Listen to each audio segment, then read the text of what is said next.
Rice, vous avez croqué donc le procès d'Abdelkader Merah, vous l'avez raconté en texte et en dessin pour Charlie et pour un recueil qui paraîtra cette semaine, jeudi prochain. Qu'avez-vous appris lors de ce procès ? En fait, ce qui était intéressant, c'est ce personnage d'Abdelkader Merah qui est issu de ces mouvances islamistes, et donc c'était intéressant, pour moi en tous les cas, de savoir ce qu'ils avaient un peu dans le ventre. Qu'est-ce qu'ils pensent ? C'est quoi leur conception du monde ? Et il a pu s'exprimer, il a pu dire un petit peu quelle était un peu sa vision politique des choses, et c'est assez effrayant puisque c'est vraiment un totalitarisme revendiqué. Voilà, c'est quelqu'un qui dit très clairement et très doucement qu'il ne reconnaît pas la loi des hommes, qu'il ne reconnaît que la loi de Dieu. Pas la loi de la République.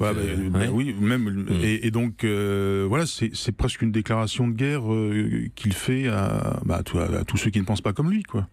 Vous avez été marqué par ce que vous avez appelé ce monde du silence dans un édito, une famille recroquevillée sur elle-même, vivant dans un univers obscur et terrifiant.